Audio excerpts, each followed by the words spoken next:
Welcome all to the SnailTrail4x4 podcast. If you like going off-roading in Toyotas, wrenching on Toyotas, camping in Toyotas, and maybe even poking a little bit of fun at Toyotas, and of course, hearing about how fantastic, sway bars? Not sway bars, panhard bars. Oh, panhard bars. Are in Toyotas, then this is the podcast for you. That's right, ladies and gentlemen. My name is Tyler.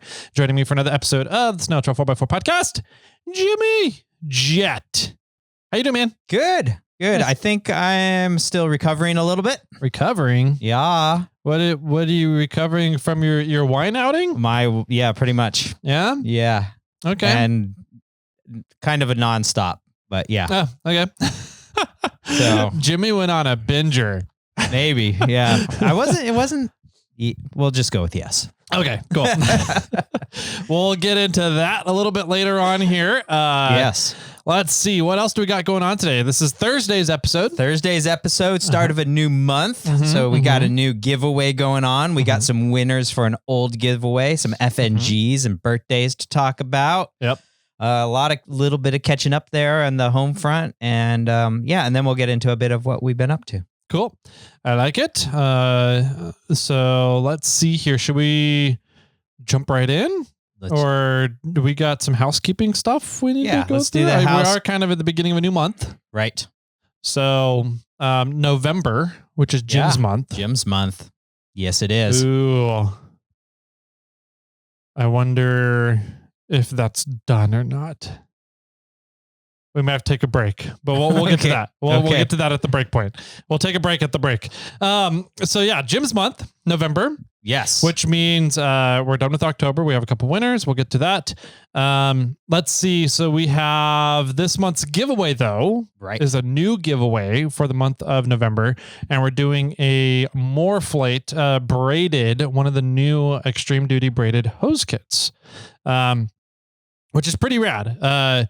We talked a little bit about it last episode, the episode before last Monday, maybe something like that. Of all the little things that I've been working on over the past like 6 to 7 months, right? That are all kind of being finalized right now as we're during October and November here. So it was the episode of the Moreflate verbal vomit. That's what it was. Yes, exactly. Yeah. So the hoses are pretty freaking rad. We've already talked about them. The big issue with our hoses in the past was that they didn't stand up to heat really well. The heat that portable compressors typically put under hoses. So the new hoses handle it amazingly well. Lighter material, more airflow, still easy to handle, and a little bit more rugged too, thanks to that 1200D nylon woven jacket on it. Since we launched those, we did launch them last week. Oh, cool! They're all set. Nice.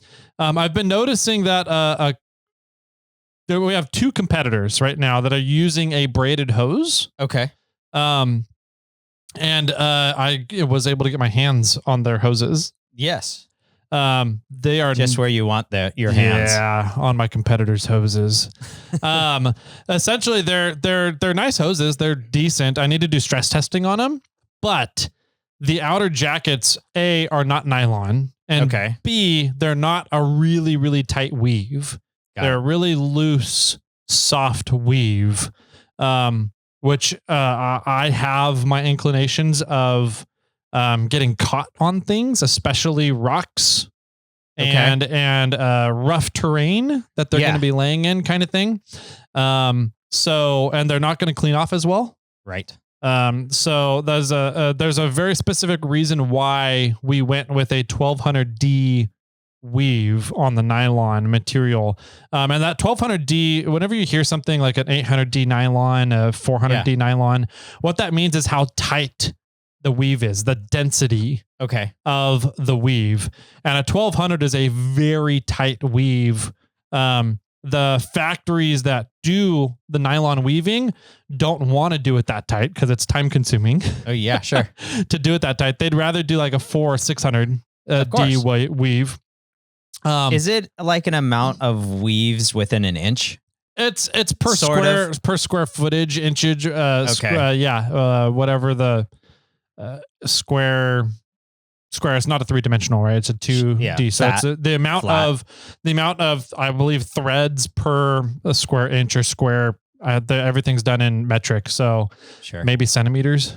Okay. So, yeah, but it's a 1200D. So that 1200D, it's just it gives you way more robustness that you're going to be able to rely on for tough terrain, right? In our specific application for off-roading. So, yeah, it's one thing I have noticed that our hoses, since we've been launching the braided hose, and some competitors have also launched braided hoses. I'm looking at it and I'm like, that they're going to have problems. Oh yeah. But I'm going to do some stress testing and figure out exactly where their shortfalls lie. Sure. In their hoses. So. I mean, that makes sense. You would assume, and I'm just assuming here, that the tighter weave makes it so that you have a higher burst rate. Higher burst rating for sure as well. As far as I can tell, none of our competitors are giving a burst rating to their hoses. Okay. That doesn't surprise me. They don't really ever give burst ratings to any of their stuff, their failure ratings, right? Which tells me they haven't done the destructive testing, right, to figure out what their engineering and design choices have really given them in a product, right.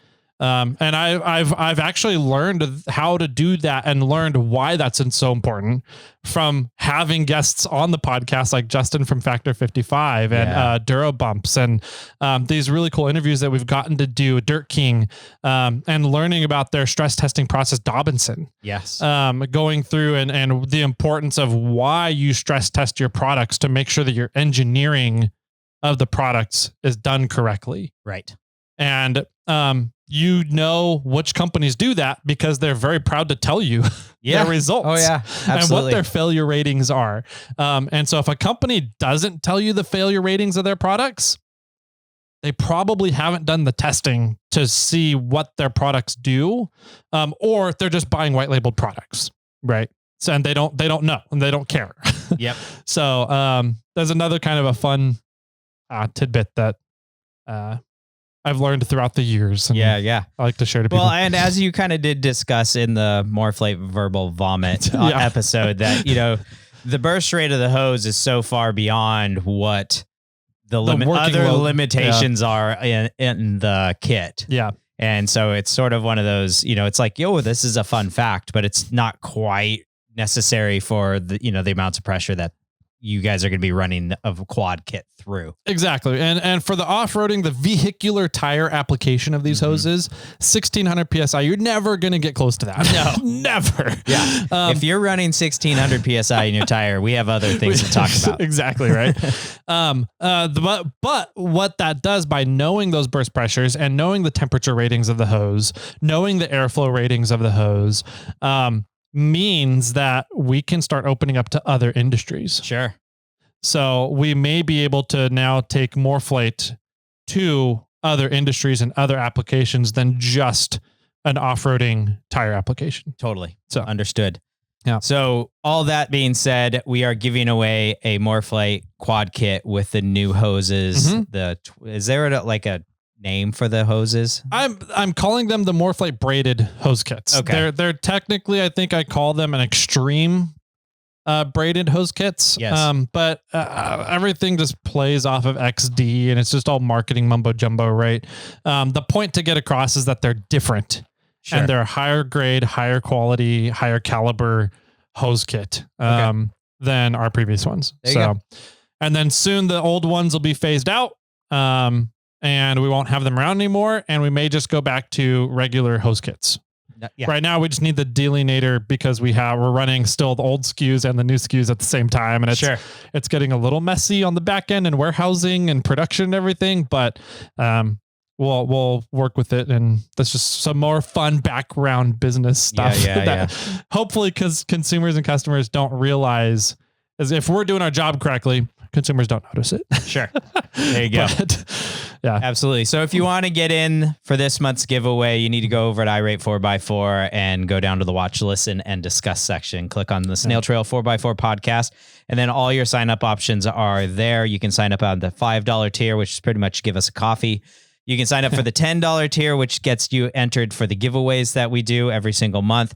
And you could have signed up for the gift box tier, which is $20 a month, if you would have signed up last month, but it is now closed. Wah, wah. And it won't open again until April. So you have to wait another 5 more months till you can get into the gift box tier, which is a fun thing. And we have some gift box giveaways going on in this episode for some lucky winners. Yep. So that's exciting as well. And we'll get to those in a little bit. Yeah. Let's see. We also have a giveaway going on for reviews. If you leave us a review on Apple Podcast, everybody can leave a review on Apple Podcast. You just need to sign up for it. Even if you don't have an Apple device, you can sign up on Apple Podcasts. Ask me how I know. So Yep. I don't have any Apple podcast or any Apple products, and I still have an account. And I think I'm Wheeling Wine and Whiskey's #1 review. I think I was their first review. Nice. Because I was like, I should leave myself a review on our podcast. And then I was like, oh, I should leave Wheeling Wine and Whiskey one too. Yeah. So that was a fun little tidbit of trivia. But once we're currently somewhere around, we're in the 750 plus. We're trying to get to 800 reviews. And once we get to 800 reviews, we're giving away an Onyx Elite membership. So that just tacks on to your current membership, and you get 1 year subscription of Onyx Elite membership, which gives you features like being able to see the landowners and their names, which it could be fun for all those people that are in like the Midwest or on the East Coast, and you want to travel through private property. Now you can try to find and get a hold of those people to see if you can actually enter onto their property. Yep. It gives you a whole, I don't know. That's the major one that I know. What other advantages is the Elite membership get? I know you get more layers. I want to say some of the layers are reserved for the Elite memberships. Got it. You also get access to the Elite partners. Yes, that Onyx has. They're doing a really cool job of creating this fun little community network where they win because they're creating relationships and creating more advantages for their customers. The customers win because they're getting really cool discounts at all of Onyx's partners. So like Moreflate is an Onyx partner. I don't know any of the other ones off the top of my head. I would assume Baja Warren, Factor 55, Baja. So if you have an Elite membership with Onyx, you can get 5, 10, 15% sometimes on these other brands that Onyx is partnered with. Right. And then also the partners win because they're getting, access to Onyx's customers and creating this really cool win-win-win scenario for the community. So that's another big benefit of it. We need to get Onyx on. Right? Yeah, we're in talks. They want to come on. We're just working out the details of when to do it, essentially. And timing. Absolutely. It'll be soon though. So if you want to try to win an Onyx Elite membership, go leave us a review on Apple Podcasts. And once we get to 800 reviews, we will do a drawing from all those 800 people that have left a review, and somebody will win one. Sweet. And then once we get to 850, we're doing another Onyx Elite membership giveaway. And when we get to 900 reviews, we're giving away upwards of $1,000. Is that what you're saying? Yep. Upwards of $1,000 of Moreflate products. Yep. Yeah. So one of those items is this new braided hose kit that's coming out. And then there's another special item that he won't even tell me about. Nope. So I don't even know what that is. So I can't even hint at it. And I think that's why he's keeping it from me. Yep. So there'll be more to come, more Moreflate releases in the next few months. And we will be filling out what is available for once we get to 900 reviews. Yep. Sweet. There's all that. Let's see what else. Let's do some FNG's birthdays. FNG's birthdays and giveaway items. Cool. Yeah. We did have a lot of movement this month. A few new people came on, a few people changed tiers, which is really cool. And we did get some really cool people for the giveaway. So I'm excited for that. Yep. Let's see. So let's go to birthdays. Yeah. We'll start off there. Okay. Let's see. So 1 year birthdays for November. Yeah, but let's do FNGs. Oh, okay. We'll do FNGs first. All right. Yeah. We have 4. 4. Wow. Yeah. Awesome. We have, let's see, David Zagarski. Zazarski. We have Logan Simon. Logan Simon. Thank you. Yeah. Matthew East. Thank you. And Ryan Crutchfield. Thank you. And I don't think I said thank you to David as well. So thank you for that, David. Yep. David. David. We're going with David. David Z. No, Dave Z's a member in the Mad Hatters. Oh. Can't call him Dave Z. I wonder if that's him. I don't know Dave Z's last name. Maybe that's why. I'll have to message him. I didn't know if he listened to the podcast. Dave, if that's Do you know where he lives? East Bay. Well, okay. California? So we could go to the PayPal and see if the address is nearby. Anyways, thank you all 4 of you for signing up. Excited to have you guys in the tiers. And I believe most of you signed up for the gift box tier, which is a lot of fun. Cool. So excited to get that stuff out to you guys. Yep. Let's see. We have, so that's our FNGs. Yep. So the fun new guys and gals. Yeah. The FNGNGs. Yes. Fun new guys and gals. FNGNG. Yeah. Let's see. All right. So birthdays coming up. Yeah. So November's 1 years in November. Nobody. 0. I bet we have zeros almost all the way up. Everybody signs up in October. 2 year. Okay. November. We have 1. Oh, sweet. Dirt Traveler, Lauren. Yep. Thank you. If you're listening to this, I'm going to get in contact with you because you've signed up again. Oh. And you have now a double subscription. Wow. There are a few of you guys, by the way, that did sign up on multiple subscriptions. So I'm going to be emailing you guys and I'll help you figure out how to cancel if you do want to cancel one of them, or we're going to discuss what's going on. Yeah. And for this month, though, if you are signed up for double and you're in the gift box tier, or you signed up double as a giveaway tier, you just got an extra ad for the item. Extra entry. That's how it worked out. Sweet. 3 years. We have a lot. Do we? Yeah. Okay. I'm wondering if people see the gift boxes in October and then they're like, shit, I wish I had that gift box. So they sign up in November. Maybe. Okay. We have Russell Philippi to 3 year. Russell Philippi. Thank you. Megan O'Neill. Oh, yeah. Megan O'Neill. Yeah. Thank you. Ryan Marley. Mr. Marley. Gnarly Marley. Mm-hmm. Thank you. Brandon Caro. Oh, Brandon Caro. Thank you. Yeah. And Jimmy's arch nemesis. Uh-oh, another Jimmy. Dylan McFarland. Oh, no. Dylan. Can I boot people off? Do I have that authority? I don't think we do. Yeah, I think... I don't think we can. So, Dylan is staying on. And I believe Dylan sent you like a small bottle of whiskey that you have to drink all at one time kind of thing. Deal. Okay. I did have some burn piles the other day without you, Dylan, just so you know. Aw. Yeah. Did he... So I'm having flashbacks to that trip. That was a fun trip. That was a really fun trip. Regretting. I regret some of my actions, but I had a fantastic time. I just want to see you two get back together and we can egg Dylan on to do stupid things. As much as he egged me on. Yes. Yeah.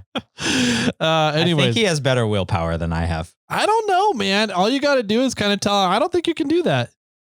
Oh, yeah. And Dylan's all about trying to prove you wrong. That's all you got to say. My thing is like, I will be like, I'll do it with you. Yeah, exactly. and then that gets me into trouble. Exactly. Let's have a beer. Okay. Yeah. I'll have a beer too. Yeah. I don't think you could stump that. I don't think you could split that stump in the fire with that axe. Yeah. Right. Watch me. I didn't try. I tried to throw the stump. He tried to split it in the fire. With I don't remember that. You were pretty far gone at that point. Yeah. You both were. But anyways, let's see. There we go. 5 years. So there's no 4 years. Okay. No 4 years. No 4 years. Going into 5 years. So these start looking into getting the 5-year gift. Yes. Which is that Carhartt beer lunch box cooler that fits 12 beers in it. So we got Austin Stanley. Oh, sweet. Austin Stanley. Buddy Thank you. Down in SoCal. Oh, this one we may have to make a special one with like Toyota emblems on it. Yeah. Because it's Donnie. 5 years. All right. I heart Toyotas on his. All right. We can do that. All right. So Donnie and Austin Stanley, thank you for 5 years support, guys. 5 years. Yep. It is fun. It is fun having you guys around and hanging out for 5 years and being a part of the show. And so we'll get in touch with you guys to get you those gifts. Definitely. And we have a 6 year. I think we might have to hold Donnie's here and make him. Yeah. He has to come show up in his Toyota to come and pick it up. Yeah. His first Gen 4Runner. Yes. Yep. All right, then. And 6 years, we have one. Oh, sweet. Brian Cathcart. Oh, Brian Cathcart. Yeah. Thank you very much, man. Yep. Thank you all very much for supporting the SnailTrail4x4 podcast. It goes a long way. We're working on building the studio out. Going to move a little bit to YouTube, see if that, grows the podcast or the channel one way or another or not. We'll find out. Yeah. It might be a thing that we try out and then decide that it's not worth it. But you know what? We're going to be a test dummy for some other podcasts out there, and it could be fun. Yeah. We'll find out. But yes, thank you very much for all those supporters. So let's go now over to some wieners. Yeah, we got some wieners. Because we had, for the gift box, for Jim's box, we had Light Ranger 800s for everybody. These things are really nice. They're pretty cool. I like the base. Right? They just do a really good job at making things that are, it's kind of like Factor 55, right? Super functional, but a really nice design, user-friendly, appealing designs. So really cool stuff from them over at Devos. And the Light Ranger 800 is what we did for the gift box. And we have 2 extras to give away from the month of October's giveaway month, right? Yep, so, exactly. We have 2 winners. 2 winners. And both of them did not get a Light Ranger 800. I know, they were not in the gift box tier. Yeah, that worked out. So it worked out really well. One of them is Evan Cook. Evan Cook. So congrats, Evan. Yeah, thank you. Longtime listener as well. Yep, longtime listener, longtime supporter of the podcast. Fellow second gen 4Runner owner. So Evan, congrats, man. We'll have that coming out to you. And then the other winner. This one's fun. This one's fun because kind of it's interesting. Brand new person that just signed up in October, but they signed up for the gift box tier. Right. So I don't know if he was heard us talking about the gift box from October and doing the Light Ranger 800s for everybody. And then he was like, man, I missed out on the Light Ranger 800. I'm going to get in the gift box tier so I don't miss out gift boxes anymore. He won a Light Ranger 800. Yeah.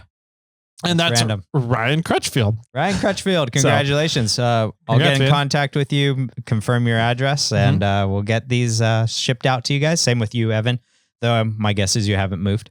Yeah. But we'll send that one. We'll send these out to you guys. Super excited to send them out. Get them in your guys' hands. You guys can talk about how much you love Devos and everything that they've got going on, because we do.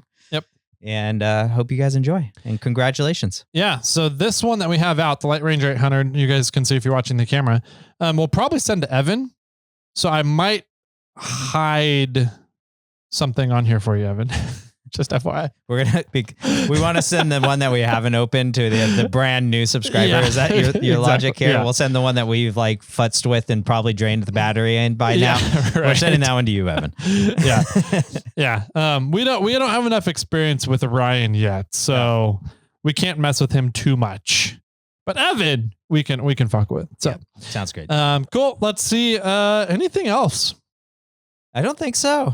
For housekeeping stuff. Oh, we did F&Gs, we did birthdays, we did the giveaway items, we did the other ways that you guys can win some cool stuff with reviews or the monthly giveaway for Jim's month with Morphlate. Yep. So I think that's really about it. Cool. All right, sounds good. Then shall we take a quick break?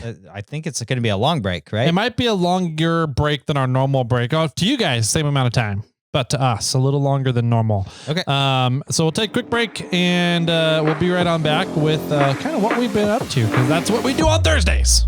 Sounds good. Are you stuck inside? Are you not sure where you want to go to explore? Well, open the Onyx Off-Road app. It shows you all the trails around you and it tells you their difficulty. Now you can quickly search out your next adventure or plan your next trip. Download Onyx Off-Road from the App Store Onyx Off-Road, built for the adventurer. Welcome back, everybody. For those joining in on video, you may notice there might be something in the middle of the screen now that's taking up the whole camera view. Can you even see us? I don't know, right? I just kind of like hide back down over here. I don't know why you put it right in front. I didn't really. This the first spot I saw walking into the room to set it down. Yeah. Okay. And it's super heavy, so I didn't want to move it around again. So, Jimmy, there's a box here of Morphlate Quad Pluses. Sweet. So there's 6 pieces in there. Okay. I like it. Happy birthday. Thank you. Yeah. I apprate it. Yep. Awesome. So you can sell those on the black market. Yeah, I was going to say, can I resell them? Because I already got a great one. Yeah. No, it's Jim's month. It is. Uh-huh. I agree. So I got you some birthday presents. Sweet. A birthday present. Oh, present. Yeah. Okay. And it's in that box. Sweet. Okay. I'm going to move it over here. That's fine, so I that guess. people can see what's going on. Whatever. You don't like my placement. I get it.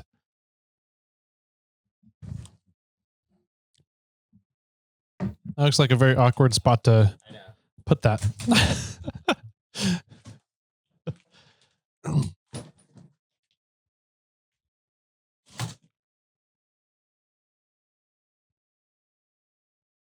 right. Ooh. Nice. And dividers? Is it divided? It is divided. Oh, yeah. Okay, cool. I was gonna say, I thought I ordered it with dividers. Now that you said that. That's awesome. Mm-hmm. I like it. Yeah. So what is this? Okay. So I've been going down a little bit of a rabbit hole with storage stuff. Yeah. Everybody says, get the Milwaukee Packouts. Seems to be everybody's moving towards those. I think the Milwaukee Packouts are fantastic things. And then there's a lot of other companies that do a Packout system as well. Mm-hmm. I'm not sure if the Packout system's for me. Mm-hmm. So I was trying to find other things out there that might be pretty cool. And so this is a company called Sidio. I think that's how I would call it. Sidio. There's no affiliation with them. I just think they're kind of a cool concept. Ooh, it's broken. But it doesn't matter. No. The lid's busted. Yeah. Doesn't wrap around. Regardless, it's fine. Anyways, the one thing that they do, so this is a half size. Mm-hmm. They make a quarter size, so it's probably half of this size. And then they make a full version that is like as tall as a normal milk crate. Mm-hmm. And I think they're just based off the milk crates. But one of the things that's really cool about them is they have sort of like a bunch of smaller accessories that kind of go with the milk crate feature. It's extremely modular. Yes. And the accessories are extremely modular. Like the Packouts are great. They're modular in the sense that the crate itself works together with all the different Packout stuff, right? Mm-hmm. But what's cool about these guys, once I started looking into them, is all the accessories that you can do inside the crates. Correct. That's all super modular, which is pretty cool. Yeah. And so they have dividers, like these are dividers widthways. They make dividers lengthways. Mm-hmm. So you can add one divider in the center, and then they make smaller dividers that you can divide out those to be even smaller sections. Yep. And then they have like bags that you can put inside. They have features that you can put on top of the lids or on the inside of the lids. Mm-hmm. They have little trays that you can click them into to make them stationary. So I might buy some of these mounts that are just mounted into the Bobcat's bed, and then I can just snap these into place. Mm-hmm. And then they make those mounts that have wheels on them so that you can wheel them around in a shop or whatever. They make shelving units that are specifically designed to fit these crates. I think that, and then I haven't tried stacking any yet, so I'm not quite sure how that works, but I do know that, it looks like you should be able to just stack them on top the way that it looks like, but I don't think that they make them so that they clip together. Correct. So I didn't see a clipping together thing. Yeah. And to me, that's like yet. Like I foresee that's going to be a solution or something coming, but it does look like the base and the top will work together. Mm-hmm. So little future casting here. We had a birthday party for me on Monday. And I got Thanks for the invite, Jimmy. Sorry, it was family only. Whatever. I got a full size one of these, but the waterproof version. And the way that the waterproof version works is it's the same crate. It just has a feature that goes around the top of the crate that fills in the handle spots. Yep. And makes another handle a little bit on the outside. And then I don't know if they all have this, but the one that I got has hinges on it, and so you can unclick one side and then it'll open hinge-wise up. So I thought that's pretty cool. So I could orientate that in the back of something like Bobcat. I wanted to start this with my... Yeah, they all hinge. That's pretty cool. It's a neat little feature. Yeah. And so I'm going to put that in Bobcat, put my fluids in there, because right now my fluids are in a milk crate and they just get dusty and dirty and nasty just for being out in the elements. Like leaves fall on them and then it's just nasty. So I'm going to clean up all my fluids and then I'm going to put them into one of these and put that into the back of Bobcat. And then I might change out the other tote in the future to just have the same system in the back. But I wanted to check these out. I wanted to see how they work. I wanted to test them out. So far, I'll be honest, I don't like their customer service. So I know that some of that is a breaking point for some people. Oh, it kind of locks in place. That's cool. Yeah, dividers all kind of lock in. It says it's patented, and I'm like, I wonder what their patent covers, because it's a crate, but like I was looking at the locking system and how all the dividers work, and I don't know if that's a patented thing, but it's pretty cool. I really like the modularity of what you can do inside the crates. Yes. It's really clever the way they've done that. Yeah. And the length and width of the crates are all the same. Yeah. No matter what you do. So so you can get different height versions, but this is the size of the length and width of all the crates. And so I was looking at them, like I can't fit my camp stove in there. No. So to some extent, I'm still going to need another version or another crate or something, because it just doesn't have that. There's not a larger option for some of the bigger items. Yeah. But for some things, that I think it's going to work out really well and perfect and like allow me to organize a lot better. I might get some of the really, really short ones and then get a bunch of the dividers and turn them into hardware bins or something. It's like there's some really cool options just because of the modularity of these crates, which I think is kind of neat. Yep. I agree. But yeah, I don't know is it on this one? Oh, on the large side, on the full size, they had numbers for all these slots. Yeah. Does this one? Yeah. I can't see it. They're on that side that you were just running your hands inside. On. Okay. On the larger one, it's on the top. Oh, here. On the top rim? Yeah. Interesting. Okay. And so it's easy. So I'm going to go in slot number 40 over here, and I just need to make sure that I'm in slot number 40 on this side, which is right there. And then you can just slide it in. Yeah. I moved in 41 on accident. So you went to 41. Yeah. But that's why they marked it that way. So you know if you're in the right slot or not, or if it's angled or wrong. And it's easy to slide it in. And then you don't have to try it a few times. It was hard with one hand and one on a mic. But no, super, super big thanks. I was wondering if we were going to get one of these, or if I was like, should I bring mine in? I don't know, because I wanted to show it off. Yeah. So no, sweet. Thank you very much. I'm excited for this. Excited to try this system out. Yeah. I would love to support them more and work with them more, but I've emailed them 3 times and have not got a response. Oof. And my father ordered the other kit, and he said that he had some issues with shipping, and he would get very bizarre responses back from the company and was like, hey, it says I still have a package coming. Can you clarify? And they would be like, well, when the cow goes to the yard, the shepherd, what? I don't know. I'm not sure, but it was like not even close to it. And I'm like, are they just using like a translation thing and it's 100% off? Yeah. And I think that might be the case. So I don't even know. I mean, it does say made in USA on it. And like it technically, in order to put made in USA on your products, it has to be like 60, 70% all done in the USA, from the forming to the production, the materials you're using, etc.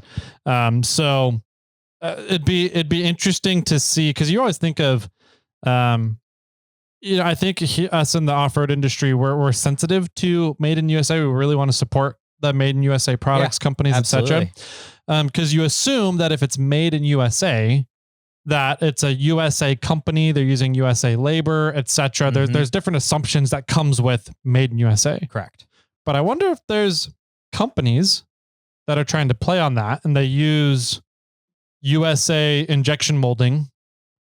And so, there's not a whole ton of USA labor associated with injection molding. Yeah, I don't know. And the company is actually an out-of-country company. Yeah, they might be. Right? It might be. It's like the reverse of Rhino. Yeah. Well, and it has, you're not going to see that on camera, but it has an American flag in their logo. Yeah. And so I don't know. I haven't researched the company at all yet to see. I just assumed made in USA, that they're an American company as well. But yeah. So I'm going to do more diligence on the company, but I think the product, like the idea of the products is really kind of neat. The modularity of these milk crates, essentially. And, every single one of us has used a milk crate for an item in off-roading for some sort of storage one way or another, whether it's, fluids or straps or just camping essentials or something. So I think this is kind of a really neat idea of how to organize yourself, how to be organized for the off-roading, and just in a strong, sturdy tote. They have a picture on their website of some truck. Each one of the wheels of the truck is on a lid of these crates. I can only imagine that it also had these dividers in it to some one way or another. But yeah, it's just really neat. I think it's a cool idea. I like the modularity. I like the color. Yep. That's a bonus. Did your dad get the yellow ones? No, he got the slate blue kind of color. Eat it, Ron. Yeah. But they didn't get me the dividers, but they got me the waterproof thing. So nice. Yeah. So thank you. Yeah, you bet. I appreciate it. I'm excited to try these out. I'll definitely talk about them or show them off on Instagram for you guys. I'm curious to see how they go. I was doing kind of price comparisons to the Milwaukee Packouts. Yeah. And their basic options are cheaper than the Milwaukee Packouts. But once you start adding in their modular accessory stuff, they're about the same price. Okay. They might be a little less expensive than Milwaukee Packout stuff. The benefit to the Milwaukee Packouts is they might be more robust. They clip together. Yeah. I think is the major benefit. I think the major benefit to these is the modularity of what you do inside them. Correct. So, it's a pretty cool idea. If people are looking for different storage options out there, check them out. I'm kind of curious to see how they go. I still don't like hard cased things. Yes, I know you don't. For an SUV, I think in particularly. I was also talking with somebody on Instagram about this.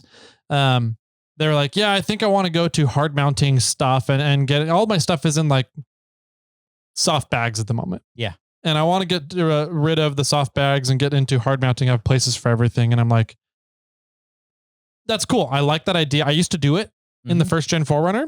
I had a spot for my fridge. It would go all the time, no matter what. I would have a spot in the drawer system for everything all the time, no matter where I went. And I've gotten to the point in my life where I have too many different pack outs now. Yes. Ways to pack out the vehicle. Okay.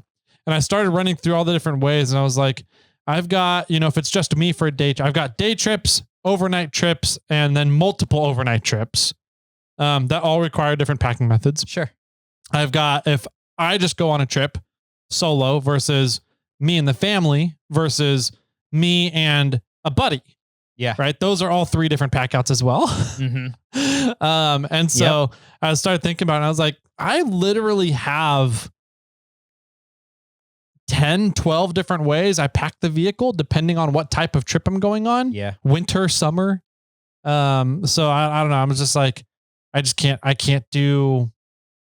have a specific spot for everything when I pack.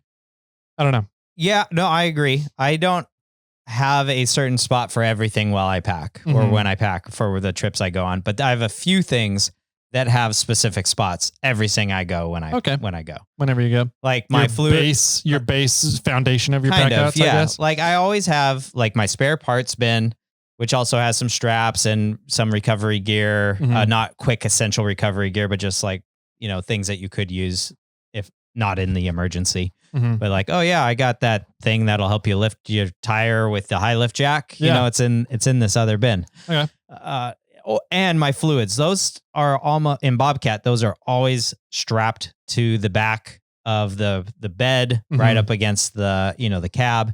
They just live there. And then I've learned to kind of work around that. My fridge is typically, if I'm wheeling by myself, I put it on the passenger side all the way back against the tailgate. Because then I can access it, open it up if I need to, if I want to grab a drink or whatever, I can get to it. Yeah. And I put it on the passenger side to kind of offset my weight. Okay. But if I'm carrying a friend or whatever, then it doesn't matter where I go, but it has to still be against the tailgate so that I don't have to open the truck's tailgate to go in and pull something out to go to the fridge.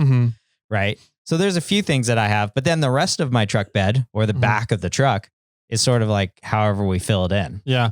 So I feel that this kind of is going to fit some of those needs where maybe I'll pull a seat out in the back of the truck and I have a hard mounting system for this that might hold some of the tools and stuff in there, or some other essentials inside the truck. And I'm going to probably put my fluids inside one of these and then hard mount it straight down to the bed. And who knows, I might buy that clipping thing or I might just screw the thing down. Yeah. Because it's plastic. Throw some self-tappers through it. Yeah. I can just go straight down through the bed. So, I think it's going to be an interesting kind of thought game of how do I want to utilize these and how do I want to lay it out. Yeah. I do think there might be even an option, for getting a bigger tote and throwing some of your soft shell bags into it and knowing how that fit. Like, I can fit these 3 things into this other tote. Yeah. Right. And then that's lashed down. And then you're like, these are the soft bags for my tools that is in this crate that's attached down to the floor of the Forerunner so that if I ever do tip or flop or whatever, roll, the worst case scenario, it's still all being held in there. Yeah. So, that's the thought process at the moment. I'm excited to try them out. I'll keep you guys all informed and share my thoughts about them. Cool. And hopefully I can get in contact with somebody from customer service because my goal was to try to see if I can become an affiliate person with them. Okay. Because I like their design and I haven't, and I wanted to share the affiliate stuff out to all my family that was going to be buying it. Yeah. Right. Yeah. And I haven't heard back from them. So, and they have a sign up thing on their website. Then I emailed them and I think I forgot there was another way I tried to get a hold of them, but yeah. So, we'll see. And then after the story from my dad, I'm kind of, we'll see how that goes. Yeah. It's funny how you can have an amazing product, but if you have shitty customer service, that can make or break you. Yeah, absolutely. Yeah. Yep. We were talking about that before we got on air. Yep. All right.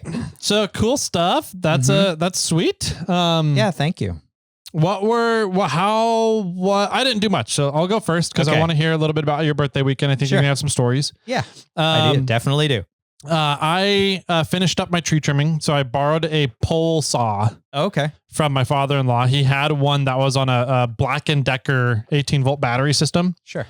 So I was like, oh, cool. So I grabbed that and it took me a grand total, I think, of like 15, maybe 20 minutes to get everything out, climb the ladder, cut the 2 branches off of the tree, limb it all up, throw it in the trash can, put everything away. Okay. Perfect. The green waste, not the trash can. Sorry for all you people out there that care about that kind of thing.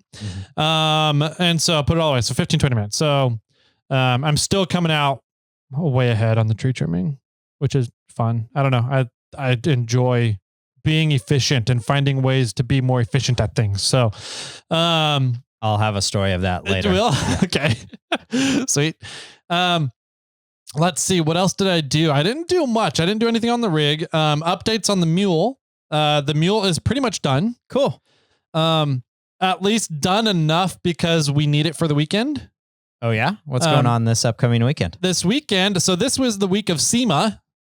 SEMA is going on this week, which Morphlate has a new product that is being in stress testing. It's done with prototyping. Okay. So it's being stress tested right now. It's in the stress testing phase. It's for an air hub mount. Oh, right. And I knew that one. Yeah, you knew that one. We have one out on display at SEMA. Oh, sweet. Okay. Yeah. So if you go by, look for iVagabond. She has a really cool 2-door Bronco with this really neat kind of starry universe-esque wrap to it. Interesting. Just really cool wrap design. She ended up getting a display inside the, I don't remember which hall. I'm not even going to try and say. But she's out there. I've seen a few people sent me pictures of it now. She has a Molly panel on the inside of rear gull wing doors on her Bronco. Yeah. And so we have a Molly panel mount that we're specifically designing for the air hub. And so we sent her one and got it to her the day they were setting up for her booth. So she got it all installed and it looks great. So she has one of her gull wings open displaying the Morphlate stuff on her Molly panel. Sweet. So it's pretty cool. I had a couple people send me pictures now. If you guys are out at SEMA, you can go by, find her Bronco. It's on one of the corner end caps in one of the halls there. Very unique looking Bronco, and you can check out their hub mount if you want to. So anyways, that was really neat to have that out. Let's see. The Mule is pretty much all wrapped up for what Stellar builds. Oh, that's what I was getting to. SEMA week, at the end of SEMA, yes, Onyx is doing a big desert camping trip. That's right. Okay.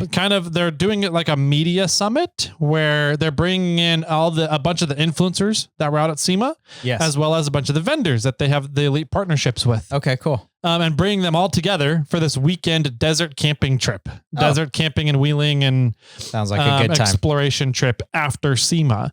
So it's going to be outside of Las Vegas in the desert. And I'm not able to go, but I'm going to have 2 of the Morphlate managers out there. Nice. Hanging out, having a good time. So they're going to be taking the Mule. Okay. Yeah. So I was like, hey guys, how are we looking? I need this back for the weekend. And Stellar was like, yeah, we're just waiting on that big Morphlate logo that you wanted to put on the swing out. And I was like, oh, that's right. My bad. So what we're going to do is we're just going to paint up the tailgate the way it sits now. It's really cool the way it came out. That rifle case hinges, everything works perfectly the way we wanted it to, as well as it has a dual mount for 3-gallon rotopacks. Okay. And the chainsaw sits on the other side, right? So everything's pretty nice the way it's done. It's all tucked in super close to the body, which is cool. For everything that's on there and that it's going to carry, it doesn't stick out away from the Mule, the ass end of the Mule that far, which is really nice. So I should be getting it tomorrow, maybe Thursday when this comes out, something like that.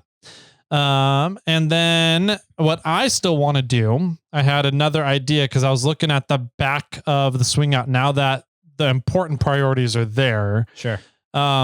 What else could be done? The potential there. And I think, so it's kind of like in 3 different sections, right? So there's a bottom bar to the frame and then a top bar that comes over for the frame. And then there's support tubes in the middle. Sure. Okay. So there's kind of 3 sections. Yeah. And then I'm going to put that all Molly panel. Yeah. Okay. With the center one being the Morphlate logo in the center of the Molly around it. Okay. And that way we'll also be able to, out at shows, we'll be able to hook up Morphlate accessories on the Molly panels. We'll be able to, for wheeling, put soft shackles, a recovery strap out there, a tree saver out there. So I don't have to go dig through the cargo area in order to get those. Right. You don't have to open the gate to get into the cargo area to grab that stuff. Sure. Yep. So I think I'm going to end up putting Molly panels and the Morphlate logo worked into a Molly panel on that back 3 sections of the tailgate of that swing out. And I think I'm going to go work with Brad at Hot Metal Fab to do that. Nice. Yeah. Yeah. So, anyways, Brad, I haven't called him yet to tell him that, but if you're listening, buddy, I know you listen to the show. I'll be reaching out to you probably next week after the guys get back from the camping trip in Vegas. So, okay. Yeah, so that's update on the Mule. Okay. Yep. Let's see. I brought in my sway bar arm to show you. I saw it. I haven't. You did? I haven't investigated it, but I did see it there. So if you look at it, if you look at it from the other side, that side. Looks good. It looks good, but then you're just like, oh wait a minute, there's something. But then missing the rest of it is gone. That's weird how it sort of tapered away. Yeah, it seems like one side of the screws maybe loosened up, and the other side was still a little tight, so it kind of wobbled inside of it and just wore out the splines entirely. Because if you're looking on camera, this would have been the inside. Is all gone, no splines at all, but the outside, they're still there. It's still visible splines. Yep. So if you're just looking at it, you take that top cap off. It looks like the splines are all still there. It's not until you pull the arm off that you're like, oh yeah, no, there's no splines on there anymore. That's wild. Yeah. So that was fun. Brought that in to show you guys and show Jimmy. Put on the wall of Tyler fails. Yeah, my wall of parts over there that is not on camera. It's actually what the camera's sitting on right now. Let's see. What else did I do? I thought I did something else. Oh, I'm having to dig into what to do with Kermit. Yes. We talked a little bit last time about doing a body swap on it. Okay. Yeah. And I'm like a gladiator or something over the top. You'd have to find something similar wheelbase. Yeah. And the closest wheelbase is a Grand Cherokee. Okay. And I'm like, nobody likes Cherokees. No. You're going to get shit on from Jeep people and Toyota people with a Cherokee body on it, even a Grand Cherokee body on it. So, and that's a lot of work just to end up with something that's pretty much a 4Runner body. Yes. So, I'm like, I don't think a Grand Cherokee. There's a Commander. Oh, a CJ8 body is very similar. So an LJ isn't similar? An LJ is about 104 inches, so it'd be close. That'd be fine. You would just have a better approach and departure angle, like people that stretch those things. Yep, exactly. So, and the LJ body is pretty easy to stretch or do the comp cut on the rear kind of thing. So, debating on an LJ body. The problem with the LJ body is it's not, I don't know. The problem with Jeeps in general is that they're just not enclosed that I have, right? Yeah. So finding an enclosed cab Jeep body, and maybe it's just one of those things you just say, fuck it. And you just don't have an enclosed body anymore. Which, you know, me being a sun adverse. Yeah. I don't know how well that'll go over. If I want to go wheeling, I probably won't ever want to go wheeling with it anymore. Then that's one of the problems. If I sell the rig, then it's just not a good market for selling. Not right now. No, I don't think I'd get anywhere close to what I think the value is of the vehicle. Just because it needs a very particular person that knows what's going on with the axles and suspension, to appreciate it and value it the same way. Right. So maybe that's where Bring a Trailer comes into play. Maybe. And I put it up on Bring a Trailer and then hold out and have a minimum auction set and then just hold out and keep paying the fees on Bring a Trailer until it sells at what I'm looking to get for it. I don't know. I'm not sure yet. So yeah, I'm still in that dilemma there of the 4Runner. I wonder how a Jeep would actually work, like an LJ or a JK or something like that, because we've said it a bunch of times that the floor of those Jeeps, like the Wagoneer style Jeep, really drops down. Right? Yeah, the JK's the frame models, and everything drops down to pretty much the level of like the bottom of your T case. Yep. And the 4Runner doesn't. Yeah. And so it would be interesting to see how that would fit on your frame. Yeah. The frame mounts in the front and the back might be higher because the frame where the body of the Jeep hits your frame. Mm-hmm. Now your frame mounts up front and back might be elevated like a foot. Yep. Or you're going to have to cut the frame and lower it. Yep.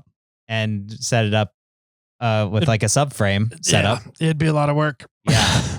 And I don't know if it's worth that work. So what I'm really hoping happens is that Morphlate has a really good Black Friday and holiday season. And we can just sell Kermit at a lower price than what I had set aside budgeted for the Gladiator build. Mm-hmm. And then we can subsidize the new Gladiator build using Kermit and the profits from the holiday sales. Got it. So, okay. We'll see. Yep. Well, that'll be interesting. It'll be, I think that there's some fun options that some creative people might be able to figure out, and you guys can call into our phone line 916-345-4744. Yep. And maybe figure out something that might work for a body swap on Kermit. You know, maybe there's something out there that we're not thinking of that is going to be kind of fun and radical. Yeah. But it needs to be able to fit on a 2nd gen 4Runner's frame. Yeah. Is pretty much what it comes down to without some major modifications. Yeah. Right. But I do think there could be some things out there. Mm-hmm. Let's put a PT Cruiser. Yeah. I was thinking something older. Something old. I don't know. I don't like old vehicles like you do. Yeah, I do. I do like those older, the old ones. Yeah. So anyways, if you have an idea, shoot us a voicemail. We'll play it on snail mail. And then you can genuinely hear Tyler's reaction. There you go. Which would be fun. Yep. Yeah. So that was my weekend updates on stuff going on the Tyler side of things. So what are things going on to Jimmy's side of stuff? Yeah, I had a pretty busy week and weekends, just a lot of stuff happening. With Halloween and just, all of it. So let's see. So I'll bring you guys up I will start on Thursday of last week. Thursdays is sort of this day that Hussman and I are trying to get together to work on Samantha. Mm-hmm. And with a mini assistant was quite cranky earlier in the week. Uh-huh. And the day that we were supposed to carve pumpkins, she was being a bitch. We'll speak frankly. Oh, that's right. I went trick-or-treating too. Took the kid trick-or-treating first time. Oh, yay. So good. He thoroughly enjoyed ringing doorbells. Okay. And not running away, not ditching. He never ran. He never ditched. He never ran from us. He never really got into all the decorations. There was a couple of them that he was like, what the fuck? There was a 30-foot skeleton kind of thing. Yeah. Jack-o'-lantern skeleton. But all the people were really cool with him that opened the doors and did the trick-or-treating. Good. But he really got a kick out of all the doorbells. Okay. So there you go. Anyways, that was my trick-or-treating update. Perfect. Yeah. So, all right. So the earlier in the week, the mini assistant was being a butt. And so we were supposed to carve pumpkins on Tuesday. Mm-hmm. And then it sort of was like, well, the only day that we have now is Thursday. Yeah. And I forget, the assistant had her mom's group to go to. So we had this very limited window on it when it might be possible. And, it's sorry, husband, but sometimes family trumps getting to play with cars, unfortunately. Yeah. And so I tried to do a lot of work on Thursday earlier so that, and I told husband, I said, hey, just come check out everything that I've done. Give me an overview. We can hang out for a little bit, just talk about maybe next steps. And then I need to go deal with, go to the family and do things there. Mm-hmm. And that was about it. And so what I got done is I had to go back and forth to the hardware store a few times, but I bought some PVC pipe and fittings so that I could start really laying the 3-link out in the front. Okay. Because we have clamped on these brackets everywhere. Mm-hmm. Right. And we have an idea of okay, is this axle in the right spot? How's it lining up? Is it fitting well? What's going on? And it's all sort of in limbo, right? Mm-hmm. Which is a good thing because it's still modular and I can change it. Yeah. But on the other side, it's well, I don't know exactly how well this is going to, what the tolerance is here because it's, it could shift. Yeah. Or things might need to be moved one way or another.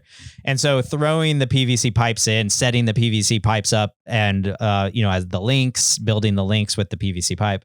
I built them for 42 inches and Brian told me I should have them roughly 42 to 43. So I can make it longer. So I made it for the short sides and kind of laying everything out and it's all fitting fairly well, which is nice. Yeah. I do need some clarification and I've been in discussions with Brian, but we've got to figure out the, the pan hard bar. Yeah. We're working on that. There's currently a collision point on the upper link. And so we're just kind of, do I put a small bend in it? What's kind of going on? What mount do I have in the wrong spot? Yeah. Because Brian has it designed perfectly with very tight tolerances, but something is off the way that I've laid it out. What is your upper link colliding on? On the panhard bar. Oh, so the link bracket is colliding on the panhard? The upper link bracket is colliding. Yeah, sorry. The Gotcha. upper link, the panhard bar is colliding with the upper link bracket. Okay. Yeah. And it's just, I don't know if that needs to be tilted further away. The axle mount panhard bar link, bracket needs to be tilted the opposite way, or if the one on the frame needs to be adjusted, right? Yeah. There's some tolerant play in here that I need to just solve one way or another. Yeah. So now that I have everything somewhat mounted, now I need to circle back with Brian and just clarify, okay, how's this stuff? What's working here? What needs to be modified or changed or moved and adjusted or what? And so it was a big help to actually sort of start setting things in place. Okay. I think, and I'm pretty sure, and I kind of just want to snap a few photos and send them to Brian also just to clarify, but I think the upper link mounts on the frame or the frame link mounts and skid plate is all in place. So if that's the case, I'm going to do some tacks on those and set those up to be more permanent. And then I can start working my way forward from there. But I did talk to Brian and I am going to be getting some aluminum links for the lowers, which is going to be fun.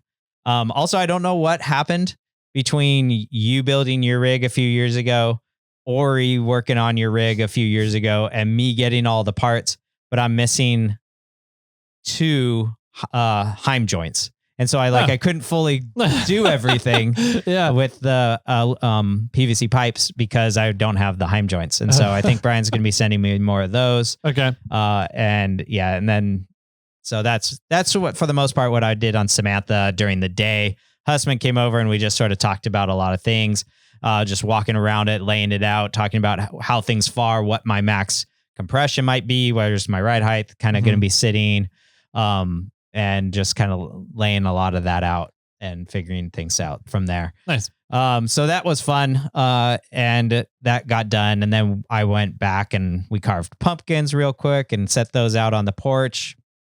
And then the assistant went to go to her mom's group thing. So, and then Friday was Halloween, but unfortunately, Friday was Halloween. Unfortunately, the mini assistant went with her dad, so we didn't get to spend time with her. On the plus side, I mean, it might be too much TMI, but the dad has had a kid with his new wife, and the kid came up here this Halloween for her first Halloween, and the mini assistant got to spend time with her stepsister, or sister-in-law, stepsister, I guess. Okay. Is that what it is? New wife, new mom, same dad. Yes. Stepsister. So the mini assistant was super happy to spend time with the stepsister first Halloween. Nice. They had a good time. So that was a benefit. I'm happy for her that she had a great time. Meanwhile, the assistant and I leaned in pretty hard to being kidless. And we dressed up in Halloween costumes and we went down to a concert at the Press Club in Sacramento. Okay. There was a band. Well, one of the band members is a server at Monk's. And so we went to support them. That band's called Chrome Ghost. Mm-hmm. Chrome Ghost is a heavy metal, almost screamo band. Not necessarily our cup of tea, but every band that was playing at this event, there was 4 bands. They all were playing covers, and they had to play, their entire show had to be covers from one band, and then they all dressed up as the band and pretended to be that other band. Okay. Right. And so Chrome Ghost was playing the Ramones. And dressed up as the Ramones and was, just had a fun time playing the Ramones songs and everything. Okay. So that was really cool. The band before them, which I've never seen before or heard of, but they were very good. They were called River Park City. I think Rainbow Park City, I think is what it was called. They did Paramore songs and they did a fantastic job. But it was a really fun event. So we went downtown, dressed up as skeletons. We went and watched this band, hung out with some friends from Monks that we knew, had a few drinks. I let the assistant have more drinks and I drove home because this weekend we were going out wine tasting. Mm-hmm. Like we've done the last few years up at the Harvest Festival for my birthday. And during that time, I'm supposed to be drinking more and she's supposed to be driving me around. So a little role reversal, drink reversal here. So on the Friday. So yeah. And then we got home semi-late, went to bed. We tried to get out of Sacramento before it got too crazy, but when we stepped out of the club, it was already crazy. And I've never been downtown Sacramento for Halloween, but it was popping. There was a lot of people dressing up, a lot of stuff going on. People like cruising in their cars that were all like Halloweened out and dressed up. It was pretty cool looking. I've been to some like college towns. Monterey had a great Halloween party downtown. Santa Cruz has always had a fantastic time. I've gone to Chico back when it was chaos. And that was a fun time. And Sacramento's, I think, an up and coming place for Halloween. I think it's going to be a fun place in the near future. I'm getting to the stage of life where it's not my cup of tea. It's definitely a college era for down there, but it looked like it was that people were having a really good time. Nice. Yeah. Saturday rolled around. We didn't do any packing before our trip downtown. So we woke up we set alarms to wake up at like 8:00 and we had to like prep the trailer, pack our bags, get a few things together. It wasn't like very difficult packing, but it was just a lot of little things. Like we had to make breakfast and we had to get the food for the week the weekend that we're going to be gone. Just a lot of little things to get together.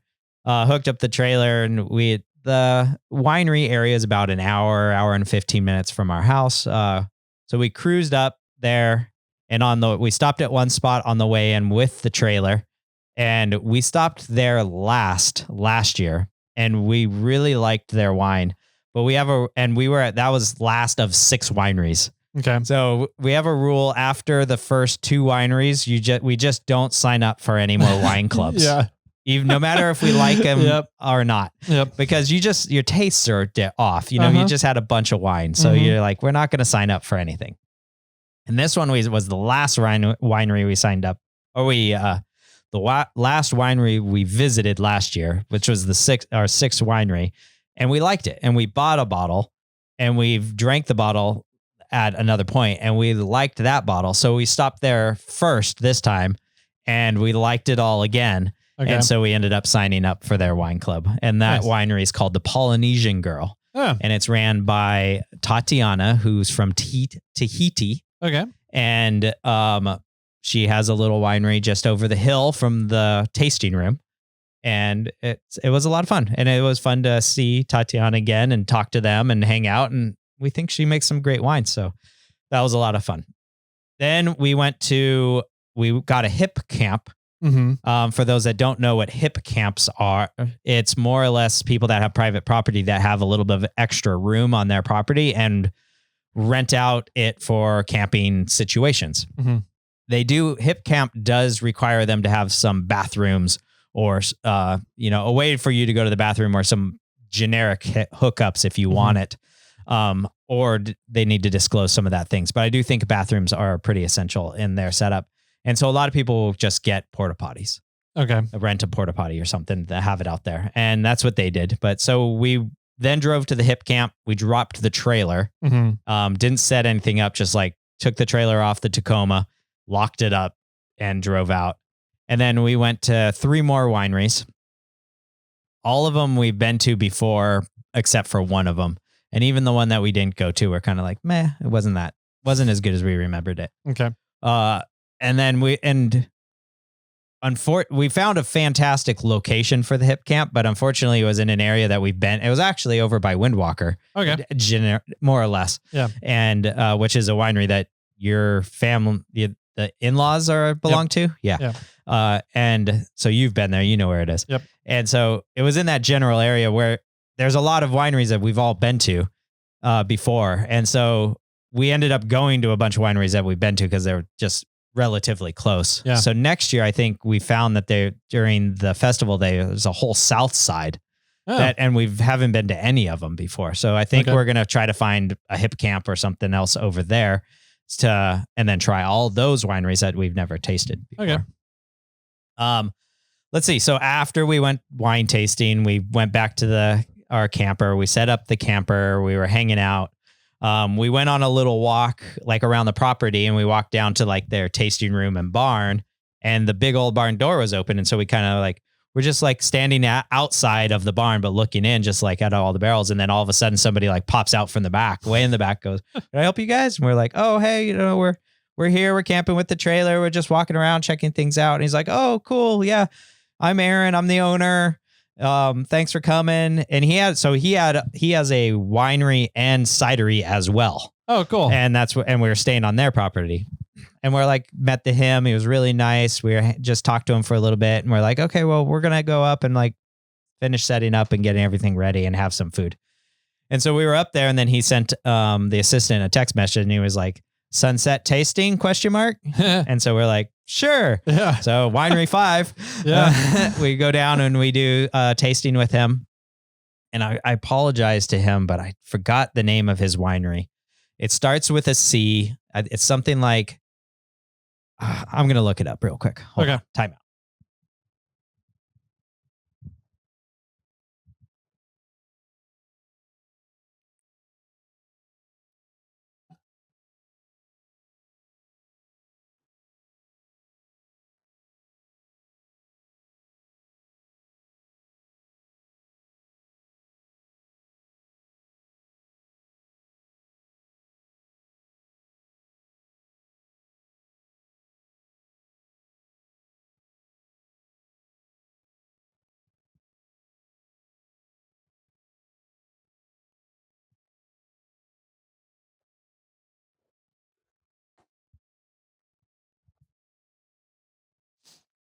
So the name of the winery is Conduit Wine, and then Divergent Vine, and so it's kind of confusing. I'm not 100. This is what it says on Google. Okay. I'm pretty sure it's Conduit Wine is the name of his winery, but it also has Divergent Vine, Tag, and Jug Cider.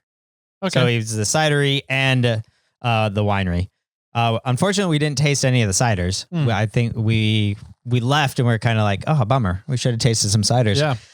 But we tasted his wine, which was very good. We liked the Syrah, and we ended up buying a bottle at the end of the trip, when we ended. But he does all zero pesticides or herbicides or any of that, and he does zero added sugars or anything, and natural yeast. Okay. Yeah, so it's like the old school way of doing wine, which was pretty cool. And so we did a whole flight. And sorry, Aaron, if you're listening to this, I was a little inebriated. Don't exactly remember everything about the wine, but I do remember that we really liked the Syrah, and we ended up buying a bottle the next day and taking it home with us. Yeah. So that was fun. We ended up hanging out with them like for a while. There was another couple there.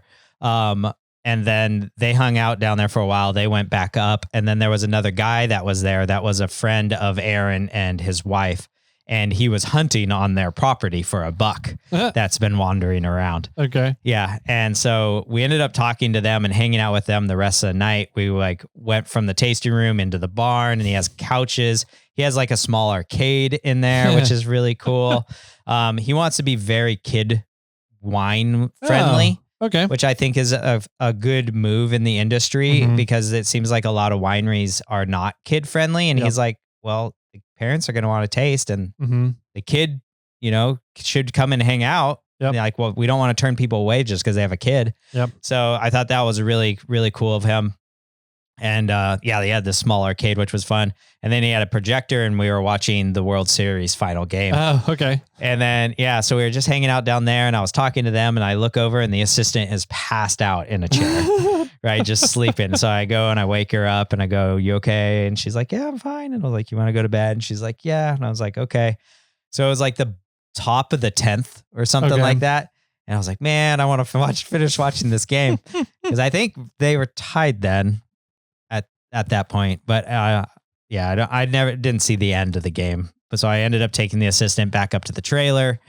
I put her to bed. She was like, all right, come lay with me. And I was like, I want to go back down and watch the game. You know? So I laid down for a little bit and she fell right asleep. And I was like, I'm out of here. And so the friend of Aaron came up and he was setting up his tent. So I helped him set up his tent. He said he's from Santa Rosa area. He really likes this brewery called like Hen House, I think is what it's called. Mm-hmm. And he had a bunch of their beers in his cooler. So he grabbed me one of those. We got the beers. We went back down. By the time we got down, the game was over. Okay. And I'm pretty sure, the game was over after he left and came up. Like he probably finished watching the game and came up. Okay. So then they put on a college football game. We just were sitting around shooting the shit, hanging out. And I was like, man, I'm drunk. Like I'm tired. It's time for bed. And I like stand up and go, I'm going to bed. And then his buddy's like, yeah, it's time for bed for me too. His buddy was waking up before dawn to start going out to go hunting for this buck. And I never saw him come back. I never heard any gunshots. So I don't know if he got it or not. Okay. But the next morning, the assistant and I woke up with our heads pounding. We had a very lazy morning. Thankfully, it was daylight savings, so we got to sleep in a little bit longer. Mm-hmm. But we didn't have to rush out because we were actually going to go to now our clubs and go pick up at our clubs, and they didn't open till 11. Yeah. So, and the first club was 5 minutes down the road from us or something. So we had a very lazy morning. Like, just had our coffees and teas and relaxed and ate some food and played cribbage and just chilled. Mm-hmm. Nice. It was really nice. And it was good because if we needed to get rolling, it would have been bad. So we went to Shadow Ranch, is a spot that we are members of. We went there. We did our wine pickup. We hadn't been back in that area since the Harvest Festival last year. Mm-hmm. So we had a whole year of wine pickup. And so we picked up our wine. We're members at that location. So they're like, the Harvest Festival going on today too. You guys want it? And we're like, sure. So we went and did I went and did some of their tasting, but they had chili out. So I ate some of the chili. And then we went to Plein Air, which you guys are members of, right? Yep. And we did our pickup there. Nice. And they've done some remodeling. I don't know when the last time you guys have been back, but they added on to the barn in the back, made more storage. They've moved the bar or the counter from when you walk straight in. It's now kind of over adjacent to the bathrooms? Alongside the bathrooms. Yeah. Shoots off from that area. They put a bunch of wine storage in the new area. And so opened up the floor for more seating. Okay. And then I never ever sat outside. Yeah, I've always sat inside. Yeah, but they had a whole outside seating area. Okay. And that's where everybody was. Nobody was inside when we were there. And so it was fun talking to those owners, catching up with them for a year. Hasn't been a year. So talking about the farm, talking about what's going on, everything they've got happening and new. And their son was there, and I've never met him before. Okay. And he's really into the wine and the family, and it was fun to talk to him and hear his point of view on everything. So nice. That was cool. And then we bombed home just in time to make it home before the mini assistant and her dad showed up. And and that was the weekend for the most part. Lots of drinking, hanging out. We did, a lot of drinking Saturday, a little bit of drinking Sunday. Mm-hmm.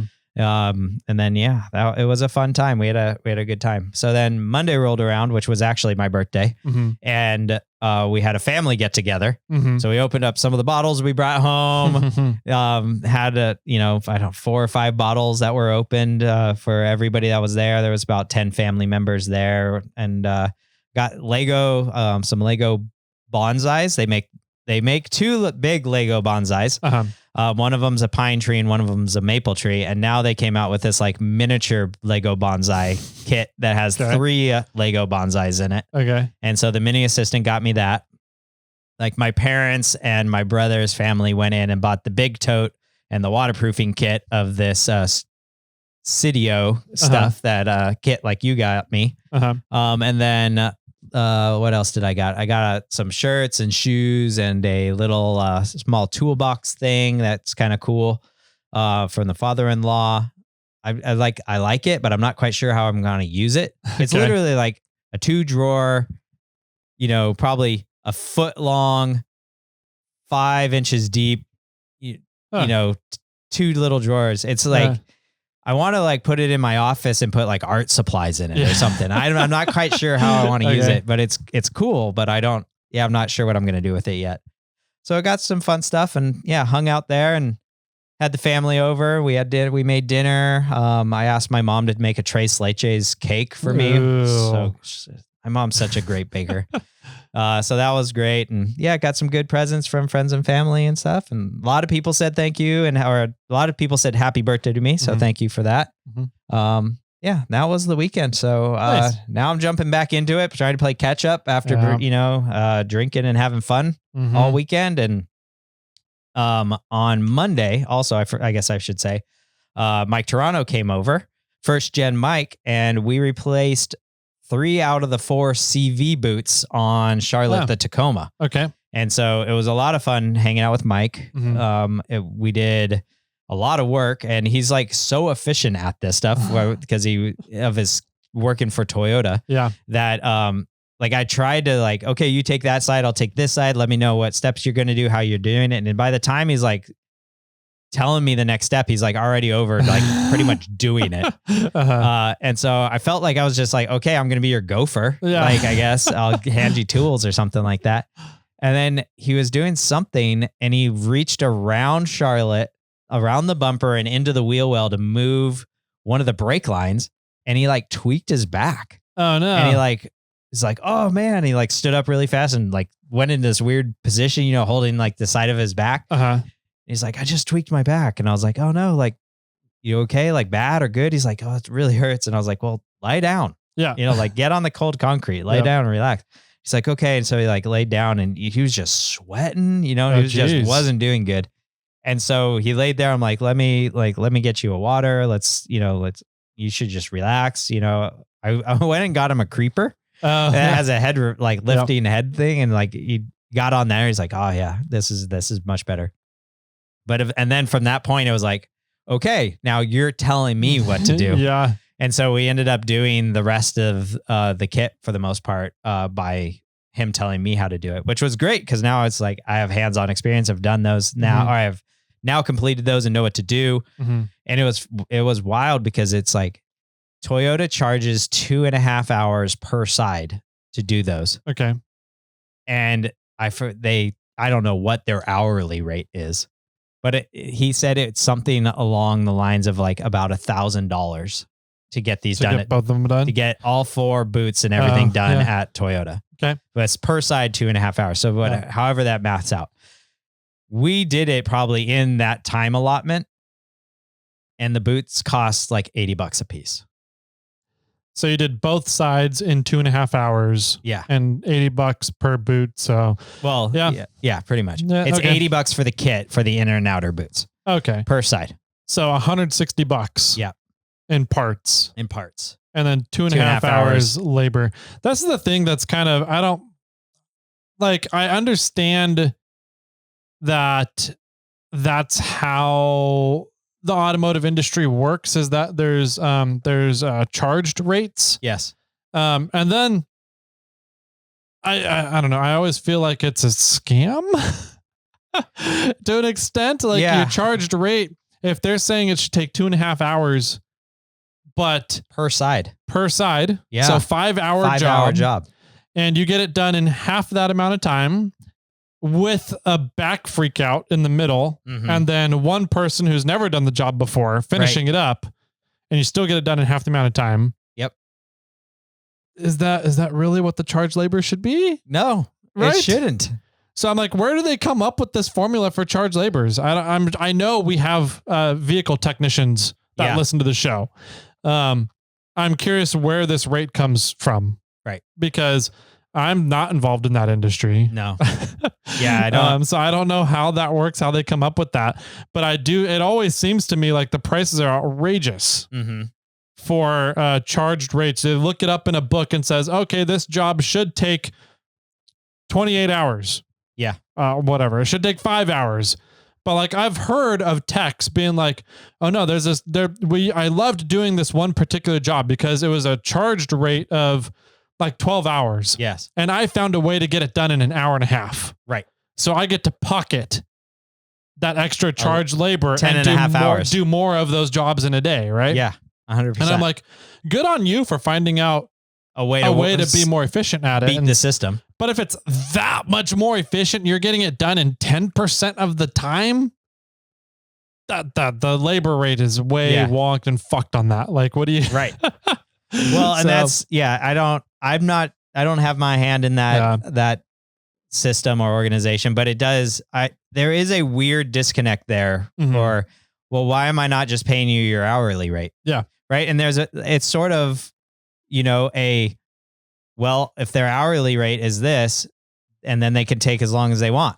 Yeah. Right. And then we're maybe paying more because they're not trying to go as fast, or we pay by the job and then, we might be paying more just because they can find a way to get it done faster. It's just, there's no winning in this situation.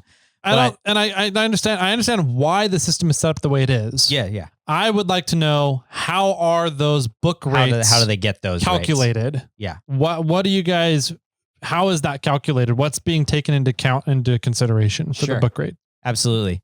And maybe you should figure out how long it actually takes your techs to do it after a while, and then adjust your charge. Yeah. But I don't know. But it was interesting to work with an actual Toyota tech and get these things done and learn a little bit about that situation and the way they do things. And now I have the skill and knowledge to be able to do that. And he taught me tips and tricks on, disconnecting and pulling those things out that I didn't know, and so it was a lot of fun to, work with somebody that has so much hands-on experience that now it's like, oh, you want me to pull your CVs in and out? No problem. Yeah. Like I dreaded putting the CVs back in. And he said, all you need to do is set it up so that there's a C-clip on the end of the axle. You need to make sure that the open end of the C-clip's facing down. So the horseshoe's, facing down. And then you slide it in and you literally just compress the CV together and it will tap its way in. Oh. And I was like, when I did the needle bearings, I was up there trying to align everything and smacking the end with a dead blow, trying to get it to go in. And it was a pain in the ass. And that was the hardest thing that I did was trying to get the CV back in when I did those. And he was like, no, just do this. And you just literally do this motion, smacking it in and it slid itself in. And I was like, no shit. Wow. Just tips and tricks that the professionals know. Was really nice. So that was my Monday morning, getting that stuff done. And then went and visited Brad at Hot Metal Fab. And then we had our party. Nice. Yeah. So it was a busy week, 5 days for me, for sure. A lot of stuff happening and a lot of fun stuff going on. Nice. Yeah. Cool. That sounds like a fun, adventure-filled weekend in a couple days there. So definitely was. Yeah. Yeah. We ended up picking up 3.5 cases of wine or something like that. Yeah. From purchasing on the road, or going to the wineries that we had pickups on. We came home with a lot of wine. Nice. Yeah.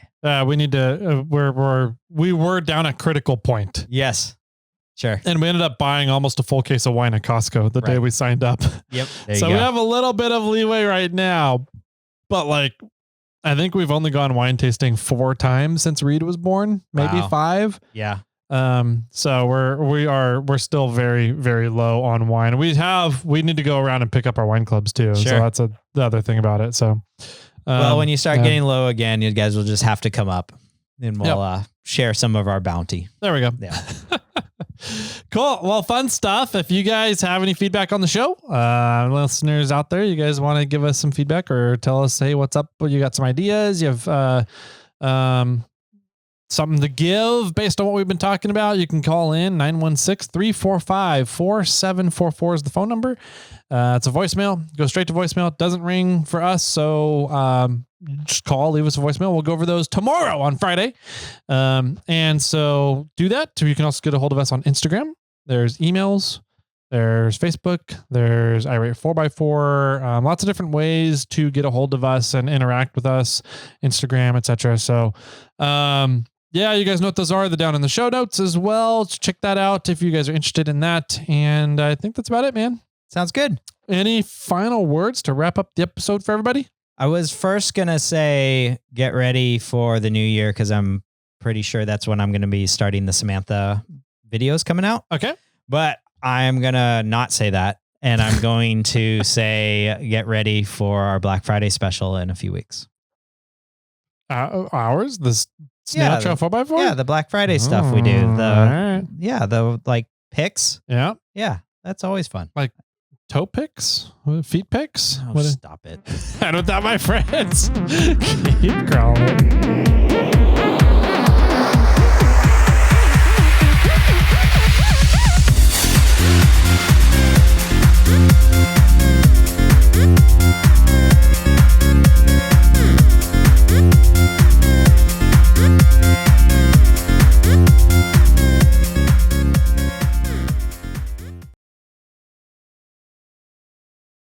I got one for you. Okay. Mm-hmm. Did you hear the Muffin Man? Oh, did you know the? Sorry. The story of the magic sandwich. The magic sandwich. Magic sandwich. No. Well, was he full of baloney? Yep. The whole story was full of baloney. Okay. Cool.